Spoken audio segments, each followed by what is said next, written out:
미국 캘리포니아 오렌지 카운티 정회사 공지사항입니다. 연dun공양 올려요. 나만을 위한 등불을 켤 것이 아니라 소외된 이웃을 위한 자비의 등불을 밝혀야 합니다. 어리석은 이에게는 광명의 등을, 착한 이에게는 축복의 등을, 사랑하는 이에게는 애정의 등을, 미운 이에게는 용서의 등을, 고마운 이에게는 감사의 등을, 병고에 시달리는 이에게는 쾌유의 등을, 불교를 모르는 이에게는 인연의 등을, 모든 영가에게는 왕생 극락의 등을, 공부하는 학생에게는 지혜의 등을, 사업하는 이들에게는 성취의 등을, 삼재가 있는 이들에게는 가호의 등을, 운전하는 이들에게는 안전의 등을 밝힙시다. 등공양은 재앙을 물리치고 소원을 성취하게 합니다. 부처님 도량의 등불을 밝히는 일은 내 주변 법계를 환하게 밝히는 첫 시작입니다. 부처님 전에 정성이 담긴 등을 밝혀 횡액과 우환, 질병에서 벗어나 무병장수를 구하고 집안의 안녕과 행복을 기원하시어 밝은 지혜를 얻으시기 바랍니다. 미국 캘리포니아 오렌지 카운티 정회사 종무소로 연락 주시기 바랍니다. 감사합니다.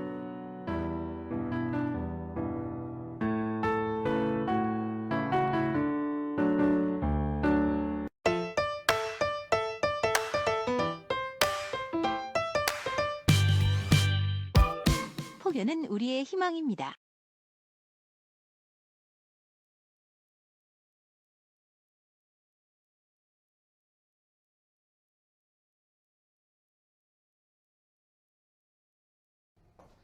거룩한 부처님께 귀의합니다. 거룩한 가르침에 귀의합니다. 거룩한 승가에 귀의합니다. 안녕하세요. 5월 9일 일요법회를 맞이하여 부처님 일대기 생애에 대해서 공부하는 시간입니다. 부처님 생애에 대해서는 우리 법부님들이 잘 알고 계시지만 부처님 오신 달을 맞이해서 부처님이 어떤 분이셨는지 다시 한번 상기해 보는 시간을 갖고 우리가 독송할 때 더 신선하고 또 감동 있는 신심을 불러일으킬 수 있습니다. 부처님 생애를 이해하는데 도움이 될 수 있도록 중요 부분만 개략적으로 설명을 하겠습니다. 부처님 생애는 8단계로 구분됐다고 지난 시간에 말씀드렸습니다. 한번 구체적으로 한번 보면요. 첫째는 전생입니다. 그리고 두 번째 탄생, 세 번째는 성장, 네 번째는 출가, 다섯 번째는 수도, 여섯 번째는 깨달음, 여덟 번째는 중생을 제도하는 과정, 그리고 마지막에는 육신의 인멸, 그리고 완전한 열반에 들어가십니다. 이렇게 8가지로 구분합니다. 이것을 팔상록이라고도 하죠. 8가지 모습으로 기록했다. 또는 팔상성도라고도 얘기합니다. 이거는 이제 8가지 모습을 성스럽게 도해를 해놨다. 그림을 또 그려놓은 것도 있습니다. 이렇게 부처님 생애는 8가지 중으로 아주 이렇게 구체적으로 나열이 되어 있습니다. 부처님 생애 중에서 아주 특이한 점은 첫째, 전생부터 시작한다는 점입니다. 인류의 다른 성인들과는 큰 차이점이 있습니다. 다른 성인들은 태몽부터 시작합니다. 일반적으로 사람들의 전기는 어머니가 잉태할 때 무슨 꿈을 꾸고부터 생애가 시작됩니다. 그러나 부처님의 전기는 전생부터 시작한 것이 큰 특징입니다. 전생부터 시작한 것에 대해서는 큰 이유가 있습니다. 시달타 태자가 부처님이 되셔서 위대한 성인이 된 것은 엄청난 사건이었습니다. 그 당시 고대 인도 사회의 전통 종교인 브라만 종교가 지배하고 있을 상황에서 부처님의 출현은 종교 사상계에 큰 충격을 주었기 때문입니다. 부처님의 깨달음과 진리는 너무나 훌륭하고 뛰어났기 때문에 많은 제자들은 어떻게 6년 만에 수행해서 또 6년 동안 고행해서 부처님이 되셨다는데 이게 가능한 일일까? 또 그 당시 위대한 스승들을 만났지만 시달타는요 많은 스승들을 만나보았지만 만족하지 못하고 그 스승들을 떠나게 됩니다. 그리고 홀로 수행해서 깨달음을 얻겠다는 굳건한 의지를 가지고 수행에 진입해서 마침내 이렇게 깨달음을 얻었다는 것에 대한 의문이 생겼습니다.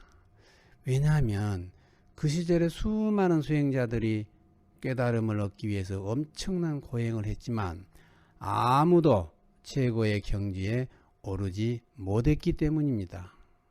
오직 시달타 테다만이 깨달음을 얻어서 부처님이 되셨기 때문이죠.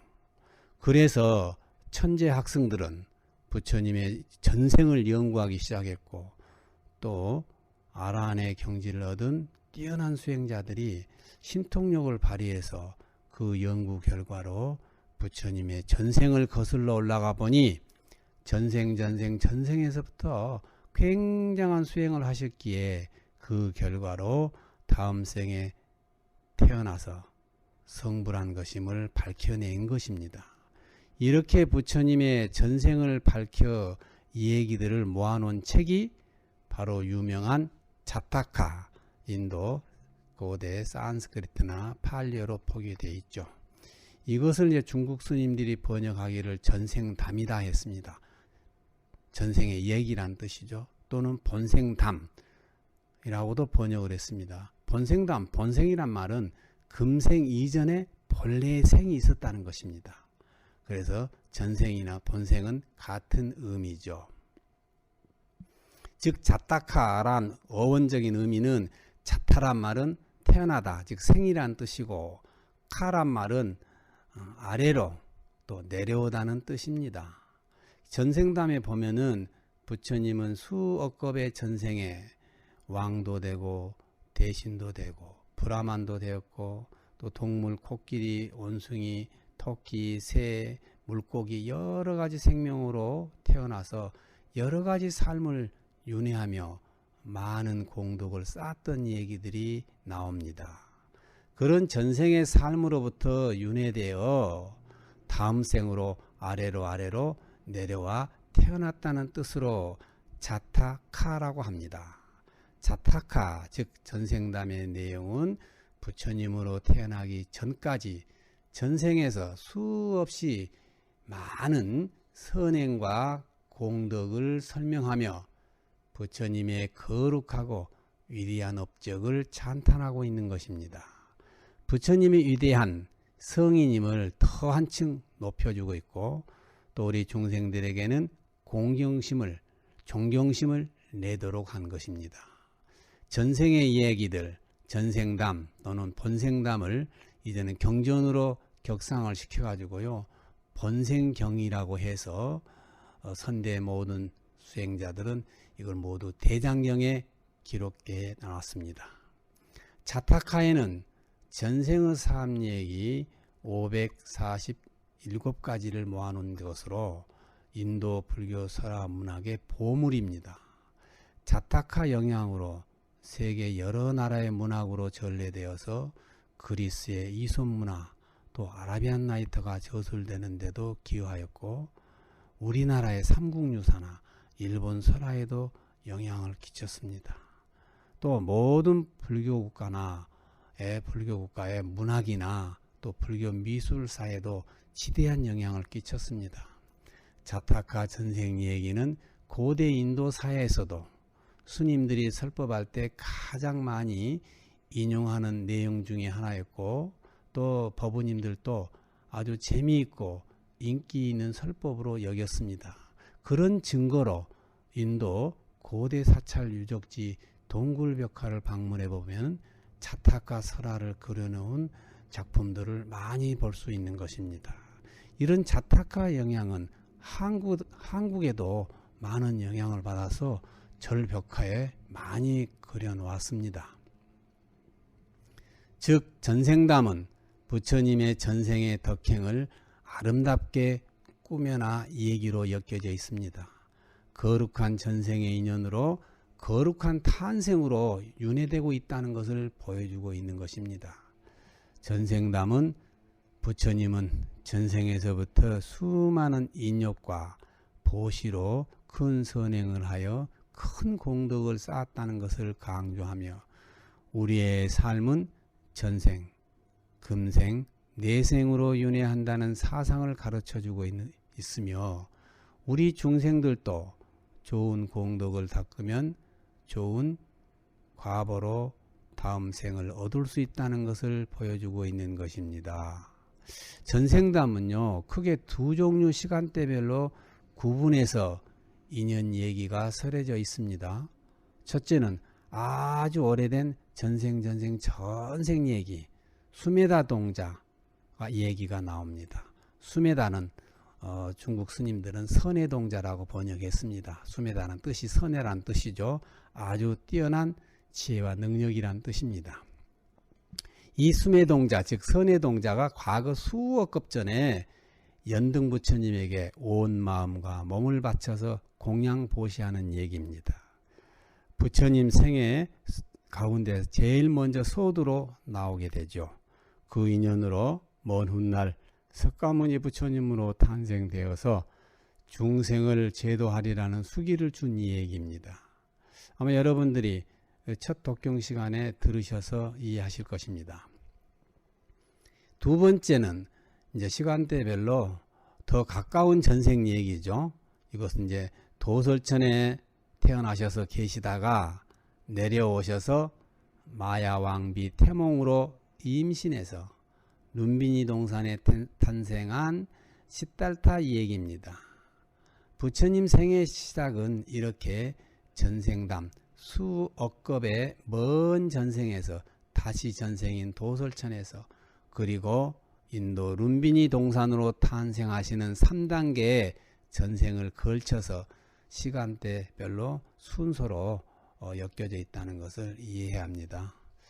부처님의 전생 얘기를 통해서 우리의 삶은 전생과 현생과 내생으로 구성되어 있다는 것을 이해해야 됩니다. 오늘날 금생의 삶은 내생에서는 전생이 되는 것입니다. 삶은 윤회함으로 진지하고 복을 지어야 내생이 좋은 삶을 산다는 것을 부처님께서 보여주고 계신 것입니다. 부처님께서는 현실의 집착과 고통의 원인은 바로 탐욕이 근본이므로 이 탐욕을 줄이고 다스리는 길은 바로 보시를 실천하며 공덕을 쌓는 수행이 으뜸임을 강조하신 것입니다. 오늘날 우리 주변에도 유별나게 포각하고 자비스럽지 못한 사람들이 많아지고 있습니다. 또는 아주 이기적이고 인색한 사람들이 늘어나는 사회를 대비해 볼 때 부처님이 보여주신 전생의 삶은 우리들에게 상상도 할 수 없는 숭고한 자비의 보살도 정신이 깃들어 있음을 느끼게 합니다. 금생의 삶은 내생을 준비하는 전생의 삶이 된다는 것을 이해하신다면 오늘 우리들의 삶이 보다 더 진지해지고 복지 있는 하루가 될 수 있습니다. 이어서 부처님 생애를 계속해서 독송하겠습니다. 모두 좋은 하루가 되시기를 간절히 축원 올립니다. 나무 서가모니불, 나무 서가모니불, 나무 시아본사 서가모니불.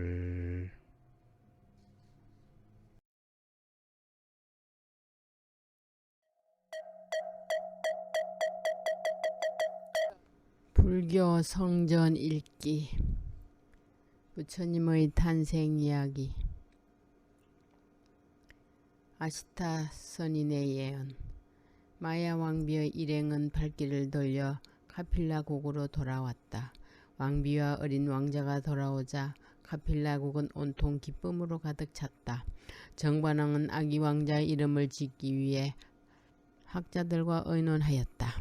이때 이름 높은 학자 한 사람이 왕께 아뢰었다. 임금님, 태어나신 아기 왕자님은 장차 훌륭하게 이 나라를 이끌어 가실 분입니다. 그러니 아기 왕자님의 이름을 시다르타라고 하면 좋겠습니다. 시다르타? 예, 시다르타라는 이름의 뜻은 행복을 가져오고 무엇이든 이룰 수 있는 분이라는 뜻입니다. 오, 그거 참 좋은 이름이구려. 아기 왕자의 이름을 시다르타라고 합시다. 그때 왕궁 가까운 곳에 아시타라는 나이 많은 선인이 살고 있었다. 이 선인은 오랫동안 깨끗한 마음과 몸가짐으로 수행을 해오고 있었기 때문에 덕이 높았고 카필라국 사람들의 많은 존경을 받고 있었다. 아시타 선인은 그동안 닦은 힘으로 카필라국에서 뻗어나오는 맑고 밝은 기운과 32가지의 좋은 징조를 보고 아기 왕자가 태어난 것을 알게 되었다. 아시타 선인은 급히 왕궁으로 가서 아기 왕자 뵙기를 청했다. 아시타 선인은 어린 시다르타 왕자를 안고서 얼굴을 찬찬히 들여다보았다. 그는 기쁨에 넘치는 미소를 짓고 있다가 갑자기 눈물을 흘렸다. 아시타 선인의 얼굴을 바라보고 있던 왕이 깜짝 놀라서 물었다. 아시타 선인이시여, 무엇 때문에 갑자기 눈물을 흘리시는지요? 임금님, 나는 오래지 않아서 죽을 것입니다.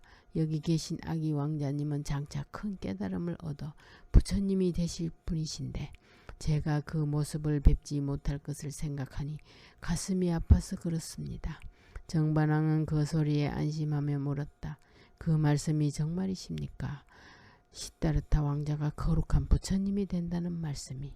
그렇고 말고요. 아기 왕자님께서 왕궁에 머물러 계신다면 온 세상을 다스릴 큰 임금님이 되시겠지만 출가를 하신다면 거룩한 깨달음을 얻어 부처님이 되실 것입니다. 이 일은 3000년 만에 한 번씩 피는 우담바라꽃과 같이 드문 일입니다. 아시타 선인의 말을 들은 정반왕은 시다르타 왕자가 출가하면 왕이 되지 않을 것이라는 걱정이 앞서기는 하였지만 장차 온 세상을 다스리는 왕이 될 것이라는 말에는 몹시 기뻐하였다. 정반왕은 백발이 휘날리는 아시타 선인의 예언에 대한 답례로서 잔치를 베풀고 많은 금은 보석과 함께 비단옷을 선물하였다. 시다르타 왕자가 태어난 지 7일째 되던 날이었다. 아기 왕자의 탄생을 기뻐하던 카필라국 사람들은 마야 왕비의 갑작스러운 죽음으로 깊은 슬픔에 잠기게 되었다. 어머니 마야 왕비가 돌아가시게 되자 어린 왕자는 이모 마하파자파티의 품에서 무럭무럭 건강하게 자랐다. 시다르타 왕자는 매우 총명하였다. 하나를 들으면 10가지를 알았다. 정반왕은 어린 왕자의 총명함을 기뻐하면서도 한편으로는 지나치게 똑똑하고 슬기로워서 때로는 염려스러워하였다. 차츰 자라면서 왕자는 밝고 쾌활한 모습과는 달리 뭔가 깊이 생각하는 버릇이 생겼다. 그것은 자신이 태어난 지 7일 만에 돌아가신 어머니 마야 왕비의 죽음을 알게 된 때부터였다. 시다르타 왕자는 그때부터 사람은 무엇 때문에 태어나는가, 왜 죽어야 하는가 하는 생각으로 하루하루를 보낸 적이 많았다. 그러나 자신의 깊은 속마음을 아버지 정반왕과 이모 마하파자파티 왕비에게 드러내 보이지 않았다. 정반왕과 이모 마하파자파티 왕비는 어린 왕자의 그런 마음속을 알 수가 없었다. 왕자는 자라면서 무슨 일이든 열심히 하였다. 왕자가 8살이 되자 정반왕은 더 깊고 넓게 공부를 가리키기 위하여 나라에서 가장 학식이 뛰어난 비수바미터라라는 학자를 모셔와 왕자의 스승으로 삼았다. 왕자에게 글을 가르치던 첫날 스승은 왕자의 총명함에 매우 놀랐다. 왕자는 기억해내고 외우는 일에 몹시 뛰어나서 인도의 가장 오래된 고전인 베다 성전을 한 글자도 틀리지 않고 외웠다. 이미 배운 것은 꼭 복습을 했고 다음 배울 것도 미리 공부하였다. 시다르타 왕자는 문자나 국어, 산수, 글 쓰는 법, 음악, 천문, 지리, 자연과 동물의 모양과 소리는 물론 어른 섬기는 법, 친구 사귀는 법, 백성을 다스리는 법 등 64가지의 공부를 다 배우게 되었다. 얼마 후에는 군사학의 대가인 스승을 모셔와 무예와 말 타는 법, 활 쏘기 등도 배웠다. 시다르타 왕자는 새로운 것을 알고 싶어하는 호기심만큼 열심히 공부하였다. 말을 타고 활을 쏘고 칼을 휘두르는 것 외에도 뛰고 달려서 몸을 튼튼히 하였다. 그러나 시다르타 왕자는 절대로 의시되거나 뽐내지 않았고 늘 겸손한 태도로 친구들과 사이좋게 어울렸다. 어느 날 왕궁에서 가장 뛰어난 무사를 뽑는 무술 대회가 열렸다. 시다르타 왕자는 나라 안에서 모여든 씩씩한 젊은이들과 무술을 겨루었다. 당시 무술의 제일이라는 사촌 데바다타까지 물리치고 가장 용감한 무사로 뽑혔다. 시다르타는 이처럼 무예와 학문에 두루 빼어난 훌륭한 왕자로 자랐다. 시다르타 왕자에게는 총명한 것보다 더 특별한 점이 있었다. 친절하고 의젓했으며 자연을 사랑하였다.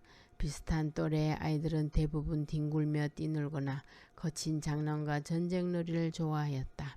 그러나 시다르타 왕자는 뛰놀기보다는 많은 시간을 혼자 조용히 생각에 잠겨 있기를 더 좋아하였다. 왕자는 궁전뜰에 사는 짐승들을 무척이나 사랑하였다. 짐승들은 왕자가 결코 자기들을 해치지 않는다는 것을 알고 조금도 두려워하지 않았다. 심지어는 누가 가까이 오기만 하여도 달아나던 토끼나 다람쥐들도 왕자가 정원 안에 들었으면 반가이 맞으러 왔다. 짐승들은 왕자가 자기들을 위해 가져다주는 먹이를 받아 먹곤 하였다. 어느 날 왕자가 정원에 앉아있을 때였다. 한때의 백조가 머리 위로 날아가고 있었다. 그런데 갑자기 화살 하나가 날아와 그 중의 한 마리를 떨어뜨렸다. 화살에 맞은 백조는 바로 왕자의 발 아래 떨어졌다. 오, 가엾은 백조여. 왕자는 조심스레 상처 입은 백조를 안아들었다. 한 손으로 백조를 어루만지며 다른 한 손으로는 천천히 화살을 뽑았다. 그리고는 부드럽게 깃털을 쓰다듬으며 낮고 부드러운 목소리로 백조가 놀라지 않도록 달랬다.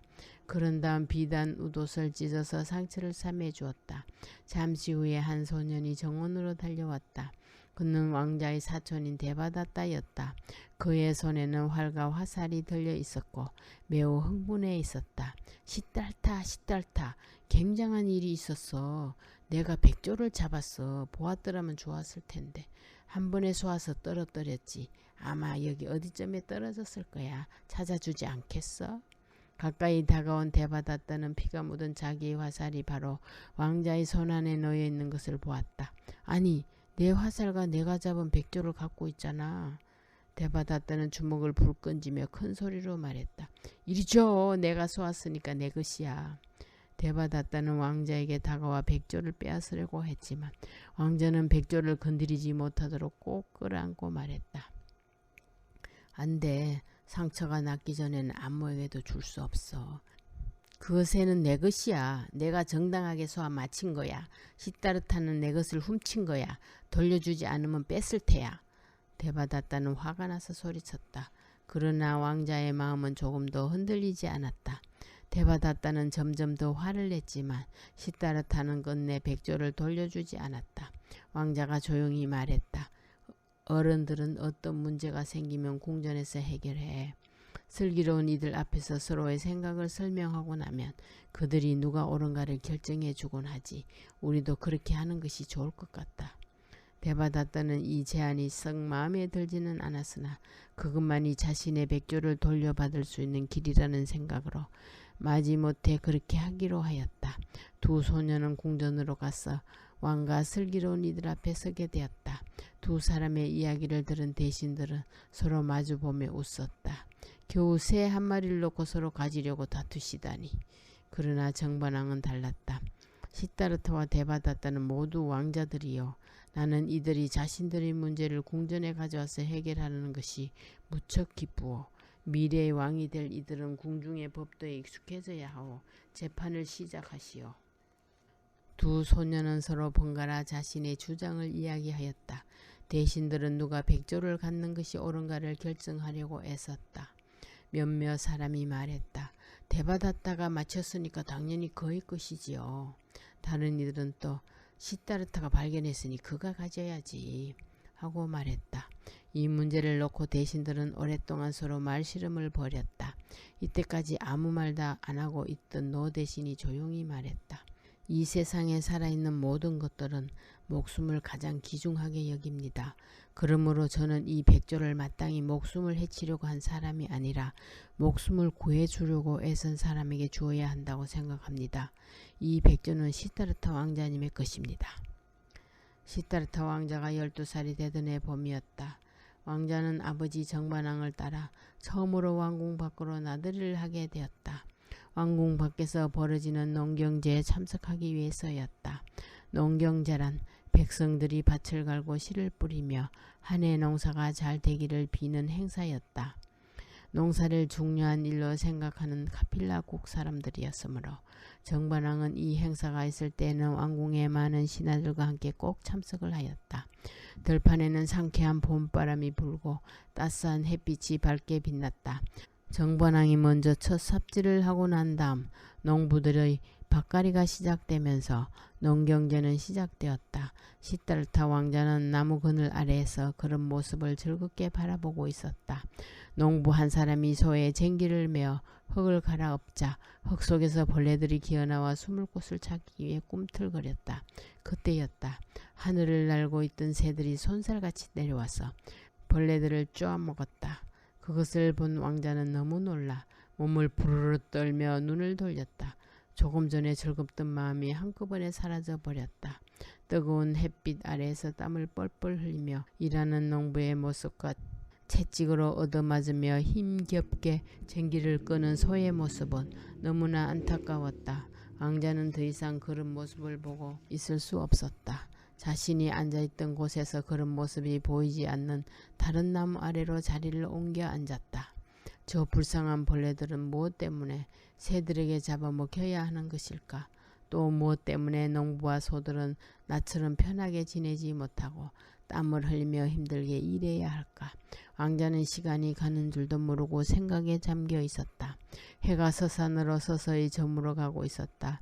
해가 기울기 시작하자 정반왕 일행은 왕궁으로 돌아갈 채비를 하다가 왕자가 보이지 않자 왕자를 찾기 위해 소동이 벌어졌다. 얼마 지나지 않아서 시종들과 신하들은 나무 아래에서 명상에 잠겨있는 왕자를 발견하고 정반왕에게 알렸다. 정반왕은 왕자가 있는 곳으로 갔다. 그러나 왕자는 아버지 정반왕이 다가서는 것도 모르고 명상에 잠겨 있었다. 정반왕이 다가섰을 때 왕자가 앉은 곳에서는 참으로 이상한 일이 벌어지고 있었다. 다른 나무의 그림자들은 모두 기울어가는 해를 따라 움직였지만 시다르타 왕자가 앉아있는 나무의 그림자는 움직일 줄을 모르고 왕자의 머리 위에 그대로 그늘을 들이우고 있었다. 조용히 눈을 감고 앉아있는 왕자는 마치 거룩한 성자와 같았다. 정반왕은 문득 아시타 선인의 말이 떠올랐다. 농경제를 마치고 궁굴로 돌아온 왕자는 차츰 혼자 있는 시간이 많아졌고 무엇인가 곰곰이 생각하는 버릇이 생겼다. 그런 아들의 모습을 바라보는 정반왕의 마음은 어두워졌다. 정반왕은 왕자가 어서 자라서 자신의 뒤를 이어 나라를 잘 다스려 주기를 바라면서도 어두운 왕자의 얼굴을 보게 되면 자신의 그런 바람이 이루어지지 않을지도 모른다는 생각으로 불안해졌다. 사람들은 최선을 다해 왕자를 즐겁게 해주려고 애썼다. 그러나 왕자는 왕궁의 화려하고 풍족한 생활이나 아름다운 무희들의 모습에는 관심이 없었다. 무희들은 슬픔에 잠긴 왕자가 얼굴에 미소라도 머금도록 애를 썼지만 소용이 없었다. 왕자는 벌레들이 새들에게 잡아먹히고 햇볕에 말라 죽어가는 모습을 머릿속에서 지워버릴 수가 없었다. 한 대신이 왕자가 온갖 종류의 기쁨과 즐거움 중 어느 것 한 가지도 즐기지 않는 것을 보고 다가왔다. 그리고는 친근한 태도로 넌지시 말했다. 왕자님, 아름다운 무희들을 본체 만체하시고 또 잔치에도 참여하지 않으심은 옳지 않사옵니다. 이리 오시지요. 왕자님은 젊고 건강하십니다. 즐거이 노셔야 하옵니다. 무슨 부족한 것이라도 있사옵니까? 왕자가 조용하고도 힘찬 목소리로 말했다. 경은 나를 이해하지 못합니다. 난 무희들이나 유흥을 싫어하는 것은 결코 아니에요. 그러나 저들의 즐거움과 아름다움이란 얼마나 빨리 사라져 버립니까? 즐거운 유흥 뒤에 남는 건 뭐죠? 모든 것이 잠시일 뿐이에요. 만일 아름다움과 즐거움이 영원할 수 있다면 정말 좋겠지요. 그렇지만 그런 건 못 받는걸요. 우리의 앞날에 무엇이 기다리고 있나요? 경이 이다지도 쉽사리 즐거워할 수 있는 것을 보니 나보다도 마음이 강한 것 같아요. 내게는 모든 것이 고통스럽게만 보입니다. 이 괴로움에서 벗어나는 길을 찾을 때까지는 이런 즐거움은 전혀 내 흥미를 끌지 못할 것입니다. 모든 사람들은 왕자를 기쁘게 한다는 것이 불가능하다고 느꼈다.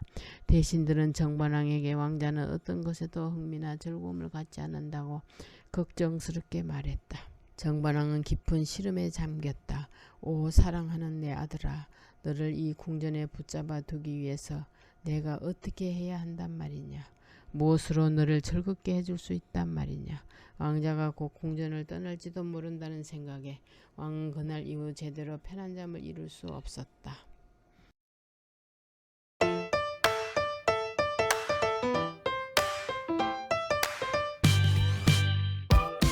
폭염은 우리의 희망입니다.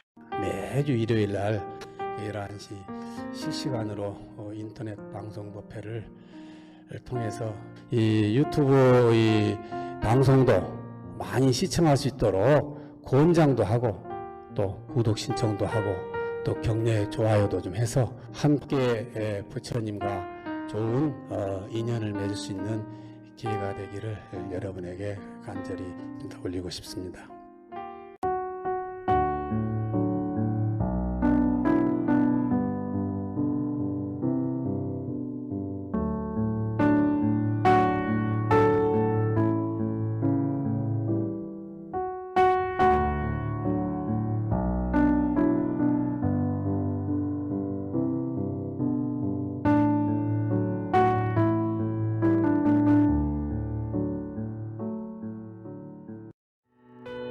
미국 캘리포니아 오렌지 카운티 정회사 공지사항입니다.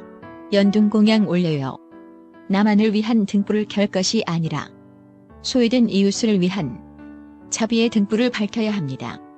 어리석은 이에게는 광명의 등을, 착한 이에게는 축복의 등을, 사랑하는 이에게는 애정의 등을, 미운 이에게는 용서의 등을, 고마운 이에게는 감사의 등을, 변고에 시달리는 이에게는 쾌유의 등을, 불교를 모르는 이에게는 인연의 등을, 모든 영가에게는 왕생극락의 등을, 공부하는 학생에게는 지혜의 등을, 사업하는 이들에게는 성취의 등을, 삼재가 있는 이들에게는 가호의 등을, 운전하는 이들에게는 안전의 등을 밝힙시다. 등공양은 재앙을 물리치고 소원을 성취하게 합니다. 부처님 도량의 등불을 밝히는 일은 내 주변 법계를 환하게 밝히는 첫 시작입니다. 부처님 전에 정성이 담긴 등을 밝혀 횡액과 우환, 질병에서 벗어나 무병장수를 구하고 집안의 안녕과 행복을 기원하시어 밝은 지혜를 얻으시기 바랍니다. 미국 캘리포니아 오렌지 카운티 정회사 종무소로 연락 주시기 바랍니다. 감사합니다.